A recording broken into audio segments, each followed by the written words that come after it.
জীবন কিভাবে চলে এই প্রশ্নটা শুনতে সহজ লাগলেও এর গভীরে কিন্তু এক অসাধারণ সমন্বয় আর নিয়ন্ত্রণের খেলা চলছে, তাই না? একদম। আজ আমরা জীববিজ্ঞানের কিছু মৌলিক বিষয় নিয়ে একটু গভীরভাবে জানার চেষ্টা করব। আমাদের কাছে বেশ কিছু সূত্র আছে যেগুলো উদ্ভিদ ও প্রাণী হরমোন, স্নায়ুতন্ত্রের কাজ আর বিভিন্ন জীবের চলন নিয়ে কথা বলছে। আমাদের আজকের লক্ষ্য হল এই যে জৈব প্রক্রিয়াগুলো সেগুলোকে যতটা সম্ভব সহজভাবে বোঝা আর দেখা কিভাবে এই ছোট ছোট অংশগুলো মিলেমিশে একটা জীবন্ত সত্তাকে চালায়। ঠিক বলেছেন। এটা অনেকটা একটা অর্কেস্ট্রার মতো, যেখানে প্রত্যেকটা বাদ্যযন্ত্র, সে হরমোন হোক বা স্নায়ুকোষ, নিজের নির্দিষ্ট ভূমিকা পালন করে চলেছে। আর সব মিলিয়ে জীবনের সুরটা তৈরি হচ্ছে। আমরা দেখব এই ক্ষুদ্র সংকেত আর প্রতিক্রিয়াগুলো কিভাবে মিলে জীবনের এই বড় ছবিটা তৈরি করে। তাহলে শুরু করা যাক উদ্ভিদ দিয়ে। আমরা গাছপালাকে স্থির দেখি, কিন্তু ভেতরে ভেতরে তাদের বৃদ্ধি, বিকাশ আর পরিবেশের সাথে সাড়া দেওয়ার একটা দারুণ প্রক্রিয়া কিন্তু চলছেই। হ্যাঁ, অবশ্যই। আমাদের সূত্রগুলো বলছে এর পেছনে মূল ভূমিকা পালন করে কিছু রাসায়নিক সংকেত, মানে হরমোন। যেমন ধরুন কোষ বিভাজন, উদ্ভিদের বৃদ্ধির একেবারে গোড়ার কথা। কোন হরমোন এখানে প্রধান? দেখুন, এক্ষেত্রে সাইটোকাইনিনের নাম সবার আগে আসে। এই হরমোনটা কোষ বিভাজনকে খুব ভালোভাবে উদ্দীপ্ত করে। বিশেষ করে উদ্ভিদের যে অংশগুলো বাড়ছে, ধরুন কাণ্ড বা মূলের ডগা, সেখানে এর প্রভাব খুব বেশি। শুধু বিভাজন না, কোষের আকার বাড়াতেও এর ভূমিকা আছে। আচ্ছা, অনেকটা গাছের বৃদ্ধির জন্য সবুজ সংকেত দেওয়ার মতো কাজ করে। ইন্টারেস্টিং। আবার দেখুন, অনেক বীজ মাটিতে পুঁতলেই তো সঙ্গে সঙ্গে চারা বেরোয় না, একটা সময় পর্যন্ত যেন ঘুমিয়ে থাকে। হ্যাঁ, সুপ্তাবস্থা যাকে বলে। এই যে বীজের সুপ্তাবস্থা, এটা ভাঙানোর জন্য কি কোনো বিশেষ হরমোনের দরকার হয়? হ্যাঁ, অবশ্যই। এই ঘুম ভাঙানোর কাজটা করে মূলত জিবেরেলিন। এই হরমোনটা বীজের ভেতরে জমানো খাবারকে ব্যবহারযোগ্য করে তোলে আর ভ্রূণের বৃদ্ধি শুরু করতে সাহায্য করে। পরিবেশ যখন ঠিকঠাক থাকে, অনুকূল হয়, তখন জিবেরেলিন সক্রিয় হয়ে অঙ্কুরোদ্গমকে দ্রুত করে। তার মানে চারা গাছের জীবন শুরুর কিকস্টার্ট দেয় এই জিবেরেলিন। অনেকটা তাই। উদ্ভিদের সাড়া দেওয়ার ক্ষমতাও কিন্তু বেশ অবাক করার মতো। যেমন গাছের ডালপালা সবসময় আলোর দিকেই যেতে চায়। হ্যাঁ, ফটোট্রপিজম। আর মূল মাটির গভীরে, মানে অভিকর্ষের টানে নামে। এই যে নির্দিষ্ট উদ্দীপকের দিকে সাড়া দিয়ে বেঁকে যাওয়া, যাকে ট্রপিক চলন বলছেন, এর পেছনে কোন হরমোনের কারসাজি? এর প্রধান খেলোয়াড় হল অক্সিন। অক্সিন তৈরি হয় মূলত কাণ্ড আর মূলের ডগায়। একদিকে আলো পড়ছে, তখন সেই দিকের অক্সিনগুলো অন্যদিকে, অন্ধকার দিকে চলে যায়। আচ্ছা। এবার যেখানে অক্সিজেনের ঘনত্ব বেশি হয়, সেই দিকের কোষগুলো বেশি বাড়ে, ফলে কাণ্ডটা আলোর দিকে বেঁকে যায়। এটাই ফটোট্রপিজম। আর মূলের ক্ষেত্রে? মূলের ক্ষেত্রে ব্যাপারটা একটু উল্টো। বেশি অক্সিন সেখানে বৃদ্ধিকে বাধা দেয়। তাই মূল অভিকর্ষের দিকে, যেদিকে অক্সিনের ঘনত্ব কম, সেদিকে বাড়ে। এটাকে বলে জিওট্রপিজম বা গ্র্যাভিট্রপিজম। আসলে এই অক্সিনের অসম বণ্টনটাই চলনের দিকটা ঠিক করে দেয়। তার মানে অক্সিজেনের পরিমাণের কম বেশির উপরেই নির্ভর করছে গাছ কোন দিকে বাড়বে। আচ্ছা, এই ফটোট্রপিজম আর জিওট্রপিজম ছাড়া কি অন্য কোনো চলন নেই উদ্ভিদের? আছে তো। সব চলনই যে উদ্দীপকের উৎসের দিকে হবে তা নয়। কিছু চলন নির্ভর করে উদ্দীপনার কতটা জোর, তীব্রতার উপর, দিকের উপর নয়। এগুলোকে ন্যাস্টিক চলন বলে। ও আচ্ছা। যেমন ধরুন কেমোন্যাস্টি, এটা রাসায়নিক পদার্থের প্রভাবে হয়।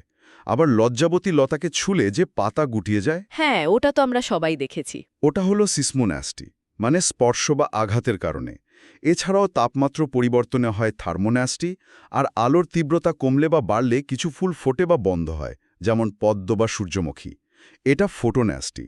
এগুলো সবই আসলে বাইরের উদ্দীপনার প্রতি গাছের সাড়া দেওয়ার বিভিন্ন কৌশল। বাহ, উদ্ভিদের এই সাড়া প্রদান ব্যবস্থাটা সত্যিই দারুণ জটিল আর সুন্দর। আচ্ছা, এবার একটু প্রাণী জগতের দিকে তাকাই, বিশেষ করে মানুষের হরমোন সিস্টেমের দিকে। আমাদের শরীরেও তো এই রাসায়নিক দূতেরা ভীষণ জরুরি সব কাজ করে। একদম। যেমন ধরুন মস্তিষ্কের ঠিক নিচে থাকা পিটুইটারি গ্রন্থি। এর পেছনের অংশ, মানে পশ্চাৎ পিটুইটারি থেকে কোন কোন হরমোন বেরোয় বলে আমাদের সূত্র জানাচ্ছে? পিটুইটারির পশ্চাৎখণ্ড থেকে প্রধানত দুটো হরমোন রক্তে মেশে। একটা হলো এডিএইচ বা অ্যান্টিডিউরেটিক হরমোন, আর অন্যটা অক্সিটোসিন। তবে একটা মজার ব্যাপার আছে। কি? এই হরমোন দুটো কিন্তু আসলে পশ্চাৎ পিটুইটারিতে তৈরি হয় না, তৈরি হয় মস্তিষ্কের হাইপোথ্যালামাস অংশে। পশ্চাৎ পিটুইটারিতে এসে জমা থাকে আর দরকার মতো সেখান থেকে রক্তে ছাড়ে। ও, আই সি, স্টোরেজ আর রিলিজ পয়েন্ট তাহলে। আচ্ছা, এই ADH এর কাজটা কি, আর এর অভাব হলে কি সমস্যা হয়? একটা সূত্রের কথায় ডায়াবেটিস ইনসিপিডাস রোগের নাম পেলাম। হ্যাঁ, এডিএইচের প্রধান কাজ হলো আমাদের শরীরে জলের ভারসাম্য ঠিক রাখা। এটা কিডনির ওপর কাজ করে, বিশেষ করে নেফ্রনের সংগ্রাহী নালিকার উপর। এডিএইচ এই নালিকার জল শুষে নেওয়ার ক্ষমতা বাড়িয়ে দেয়, ফলে শরীর থেকে অতিরিক্ত জল বেরিয়ে যেতে পারে না। আচ্ছা। এবার যদি কোনো কারণে এডিএইচ কমে যায়, তাহলে কিডনি যথেষ্ট জল আর ধরে রাখতে পারে না, ফলে প্রচুর পরিমাণে খুব হালকা প্রস্রাব হতে থাকে, আর রোগীর ভীষণ জল তেষ্টা পায়। এই অবস্থাই হলো ডায়াবেটিস ইনসিপিটাস। এটা কিন্তু আমরা সচরাচর যে ডায়াবেটিসের কথা বলি, ডায়াবেটিস মেলিদাস, তার থেকে একদম আলাদা। ওটা ইনসুলিনের সমস্যা, এটা জলের। বুঝেছি, জলের ভারসাম্য রক্ষার সমস্যা। আচ্ছা, আরেকটা অবস্থার কথাও তো শোনা যায়, বামনত্ব বা ডোয়ারফিজম। এর কারণ কি? কোন হরমোন দায়ী? এর জন্য প্রধানত দায়ী হল গ্রোথ হরমোন বা জিএইচ। এর আরেকটা নাম সোমাটোট্রপিক হরমোন বা এসটিএইচ। এটা বেরোয় পিটুইটারির সামনের অংশ বা অগ্র পিটুইটারি থেকে। ছোটবেলায় শৈশব আর কৈশোরে শরীরের স্বাভাবিক বৃদ্ধির জন্য, বিশেষ করে হাড়ের বৃদ্ধির জন্য এটা অপরিহার্য। যদি এই সময় জিএইচ যথেষ্ট পরিমাণে তৈরি না হয়, তাহলে দেহের বৃদ্ধি ঠিকমতো হয় না, আর তার ফলেই বামনত্ব দেখা দেয়। হরমোনের জগতে তো অনেক শর্ট ফর্ম ব্যবহার হয়। ACTH, ICSH, FSH, এগুলো বেশ শোনা যায়। এদের পুরো নামগুলো কি, আর কাজই বা কি? একটু যদি বুঝিয়ে বলেন। হ্যাঁ, নিশ্চয়ই। ACTH হল অ্যাড্রিনোকর্টিকোট্রপিক হরমোন। এটা অগ্র পিটুইটারি থেকে বেরিয়ে অ্যাড্রিনাল গ্রন্থির কর্টেক্স অংশকে উদ্দীপিত করে। এর ফলে কর্টিসলের মতো হরমোন বেরোয়, যা আমাদের শরীরকে স্ট্রেস বা ধকল সামলাতে সাহায্য করে। আচ্ছা, স্ট্রেস হরমোন বলতে পারি? হ্যাঁ, বলা যেতে পারে যে স্ট্রেস রেসপন্সে এর একটা বড় ভূমিকা আছে। এরপর ICSH মানে ইন্টারস্টিশিয়াল সেল স্টিমুলেটিং হরমোন। এটা আসলে পুরুষদের ক্ষেত্রে LH বা লিউটিনাইজিং হরমোনেরই আরেকটা নাম। এটা টেস্টোস্টেরন তৈরি করা কোষগুলোকে উদ্দীপিত করে। আচ্ছা। আর FSH হল ফলিকল স্টিমুলেটিং হরমোন। এটা নারী পুরুষ দুজনের শরীরেই কাজ করে। নারীদের ডিম্বাশয়ে ফলিকেলের বৃদ্ধি আর ইস্ট্রোজেন তৈরিতে সাহায্য করে, আর পুরুষদের শুক্রাশয়ে শুক্রাণু উৎপাদনে। এই ICSH বা LH আর FSHকে একসাথে গোনাডোট্রপিক হরমোন বা GTH বলে, কারণ এরা জননগ্রন্থি বা গোনাডের কাজ নিয়ন্ত্রণ করে। আমাদের সূত্রগুলোতেও এদের জনন হরমোন হিসেবে উল্লেখ করা হয়েছে। বাহ, দারুণভাবে গুছিয়ে বললেন। তার মানে একটা হরমোন আরেকটা গ্রন্থিকে বা আরেকটা হরমোনকে নিয়ন্ত্রণ করছে, একটা চেনের মতো। একদম, একটা ক্যাসকেড সিস্টেমের মতো কাজ করে অনেক সময়। এবার আসি ইনসুলিনের কথায়। এটা তো খুব পরিচিত নাম, বিশেষ করে ডায়াবেটিস মেলিটাসের কারণে। এটা কোথা থেকে বেরোয়? ইনসুলিন আসে অগ্নাশয় বা প্যাঙ্ক্রিয়াস থেকে। অগ্নাশয়ের ভেতরে আইলেটস অফ ল্যাঙ্গারহ্যান্স বলে একটা অংশ আছে। তার মধ্যেকার বিটা কোষগুলো এই ইনসুলিন তৈরি করে সরাসরি রক্তে পাঠিয়ে দেয়। আর এর প্রধান কাজ? হরমোন সরাসরি রক্তে পাঠায়, নালি ছাড়া। এদের কি বলে? সূত্র বলছে অন্তঃক্ষরা গ্রন্থি। একদম ঠিক, এদের অন্তঃক্ষরা বা এন্ডোক্রাইন গ্ল্যান্ড বলে, কারণ এদের কোনো নালি বা ডাক্ট থাকে না। এরা হরমোন তৈরি করে সোজাসুজি রক্তে মিশিয়ে দেয়, আর রক্ত সেই হরমোন বয়ে নিয়ে যায় নির্দিষ্ট টার্গেট অঙ্গে। বেশ, হরমোনের এই রাসায়নিক দুনিয়া থেকে এবার একটু স্নায়ুতন্ত্রের দ্রুতগতির বৈদ্যুতিক সংকেতের দিকে যাই। হরমোন যেখানে ধীরে কাজ করে, স্নায়ুতন্ত্র সেখানে প্রায় সঙ্গে সঙ্গে সাড়া দেয়। হ্যাঁ, নার্ভ ইম্পালস অনেক দ্রুতগামী। আমাদের স্নায়ুকোষ বা নিউরনের যে লম্বা অংশটা অ্যাকশন, তাকে রক্ষা করার জন্য আর সংকেত দ্রুত পাঠানোর জন্য একটা বিশেষ আবরণের কথা জানা যাচ্ছে, মায়েলিন আবরণ। এটা কি জিনিস? হ্যাঁ, মাইলিন শীত বা আবরণটা খুব গুরুত্বপূর্ণ।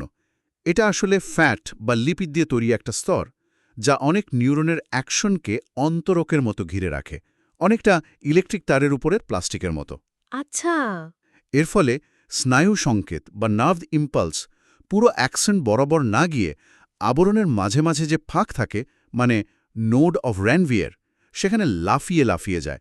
এটাকে বলে সল্টেটারি কন্ডাকশন। এতে সংকেত পরিবহনের গতি অনেক বেড়ে যায় আর শক্তিও কম লাগে, আর অ্যাকসেন্টটাকে রক্ষা তো করেই। এই দ্রুত সংকেত পরিবহনের একটা দারুণ উদাহরণ তো প্রতিবর্ত ক্রিয়া, যেমন গরম কিছুতে হাত লাগলে আমরা ভাবার আগেই হাতটা সরিয়ে নিই। একদম। এই প্রতিবর্ত ক্রিয়া বা রিফ্লেক্স অ্যাকশন জিনিসটা ঠিক কিভাবে কাজ করে? দেখুন, প্রতিবর্ত ক্রিয়া হলো কোনো একটা নির্দিষ্ট উদ্দীপনার প্রতি আমাদের স্নায়ুতন্ত্রের একটা স্বয়ংক্রিয়, মানে অটোমেটিক, খুব দ্রুত আর আগে থেকে শেখা নয় এমন একটা প্রতিক্রিয়া। এর পথটা বেশ সোজা। সংবেদী অঙ্গ, ধরুন ত্বকের রিসেপ্টর থেকে সংবেদী নিউরন একটা সিগন্যাল নিয়ে যায় স্পাইনাল কর্ড বা সুষুম্না কাণ্ডে। সেখানে সিগন্যালটা প্রসেস হয়, কখনো ইন্টারনিউরনের মাধ্যমে, কখনো সরাসরি, আর তারপর মোটর নিউরনের মাধ্যমে পেশিতে নির্দেশ যায়, আর আমরা হাতটা সরিয়ে নিই। এই পুরো পথটাকে বলে রিফ্লেক্স আর্ক।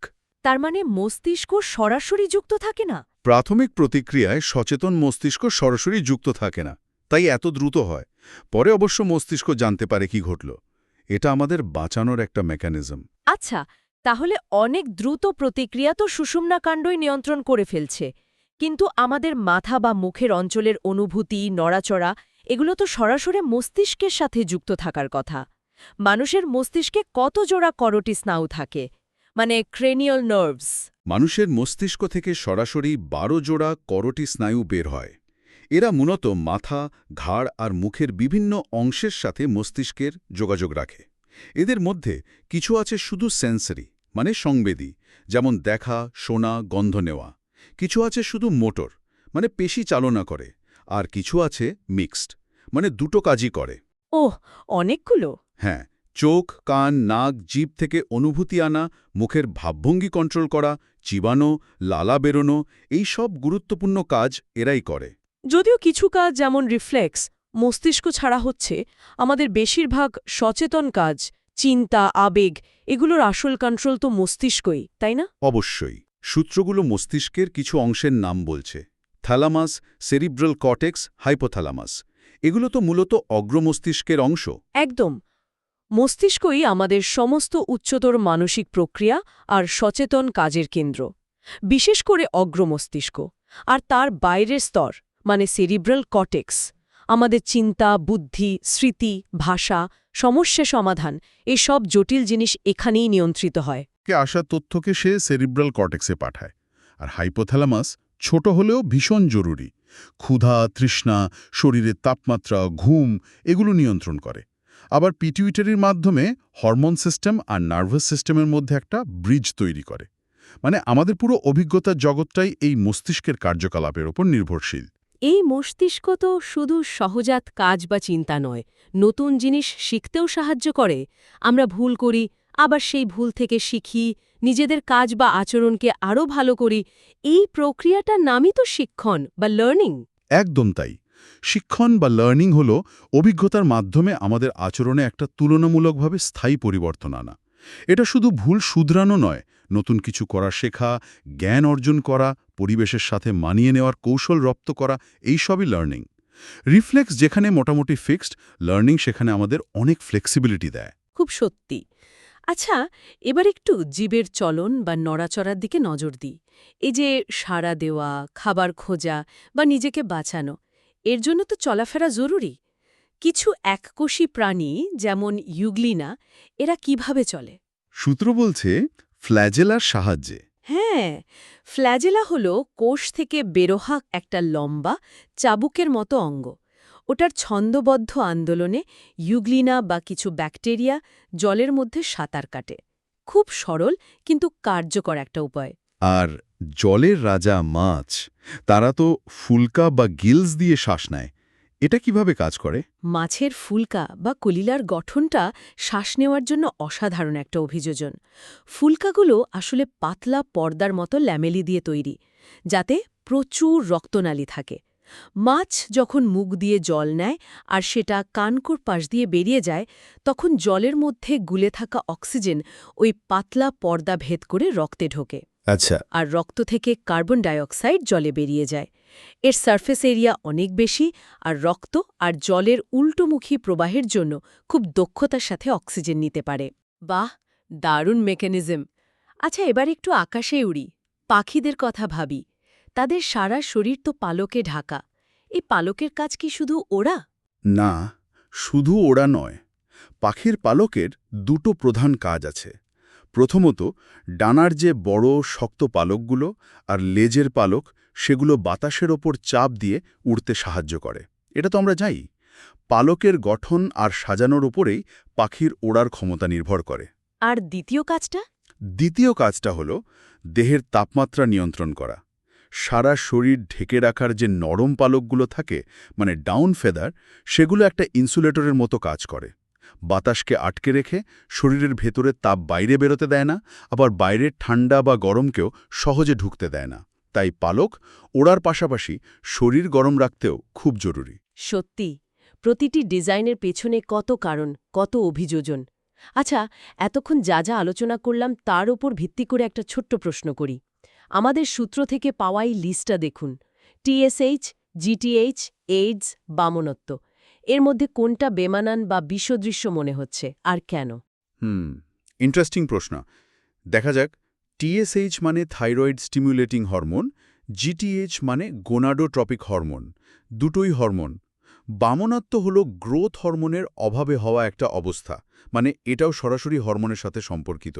কিন্তু এইডস মানে অ্যাকোয়ার্ড ইমিউনোডেফিসিয়েন্সি সিন্ড্রোম, এটা তো HIV ভাইরাসের কারণে হওয়া একটা রোগ। হ্যাঁ, এটা রোগ প্রতিরোধ ক্ষমতার সমস্যা। ঠিক, এটা কোনো হরমোন নয় বা হরমোনের অভাবজনিত সরাসরি ফলও নয়। তাই আমার মনে হয় এই তালিকায় এইডস শব্দটাই বিসদৃশ বা বেমানান। চমৎকার যুক্তি। তাহলে আজকের আলোচনায় আমরা উদ্ভিদ হরমোন যেমন সাইটোকাইনিন, জিববেরিলিন, অক্সিনের কাজ আর তাদের নিয়ন্ত্রিত চলন দেখলাম। প্রাণী হরমোনের ক্ষেত্রে ADH, GH, ইনসুলিনের মতো হরমোনের ভূমিকা আর তাদের অভাবের ফল, যেমন ডায়াবেটিস ইনসিপিডাস বা বামনত্ব, এগুলো জানলাম। হ্যাঁ, আর স্নায়ুতন্ত্রের মায়েলিন আবরণ, প্রতিবর্তক্রিয়া, মস্তিষ্কের বিভিন্ন অংশের কাজ আর শিক্ষণের গুরুত্ব নিয়েও কথা বললাম। একদম। সবশেষে ফ্লাজেলা, ফুলকা, পাখির পালকের মতো কিছু চলন অঙ্গ আর অভিযোজনের উদাহরণও দেখলাম। হ্যাঁ, এই পুরো আলোচনা থেকে একটা জিনিস খুব পরিষ্কার, জীবদেহের ভেতরে কি অসাধারণ একটা সমন্বয়ের ব্যবস্থা আছে। রাসায়নিক সংকেত মানে হরমোন, আর বৈদ্যুতিক সংকেত মানে স্নায়ু। এই দুটো সিস্টেম মিলেমিশে কাজ করে চলেছে। পরিবেশ থেকে তথ্য নেওয়া, সেটাকে প্রসেস করা, আর সেই অনুযায়ী ঠিকঠাক সাড়া দেওয়া। পুরো প্রক্রিয়াটাই খুব জটিল, কিন্তু দারুণভাবে গোছানো। এই সমন্বয়টাই জীবনকে সম্ভব করে তুলেছে। আলোচনার শেষে এসে একটা প্রশ্ন কিন্তু মাথায় ঘুরছে। আমরা মানুষের যে এত জটিল আচরণ দেখি, ভালোবাসা, ভয়, রাগ, কোনো সিদ্ধান্ত নেওয়া, নতুন কিছু সৃষ্টি করা, এগুলোর পেছনে ঠিক কতটা আমাদের জন্মগত বৈশিষ্ট্য, মানে সহজাত প্রবৃত্তি বা হরমোনের খেলা, আর কতটা পরিবেশ থেকে শেখা, মানে অভিজ্ঞতা বা শিক্ষণের প্রভাব। এই প্রকৃতি বনাম প্রতিপালন, মানে নেচার ভার্সেস নার্চার ডিবেটটা আর কি। এটা একটা চিরন্তন প্রশ্ন। হ্যাঁ, আমাদের আজকের আলোচনা হয়তো এর সরাসরি উত্তর দেয়নি, কিন্তু এর বিভিন্ন দিক নিয়ে ভাবার অনেক উপাদান জুগিয়েছে। এটা নিয়ে নিশ্চয়ই আরও অনেক গভীর আলোচনার অবকাশ আছে।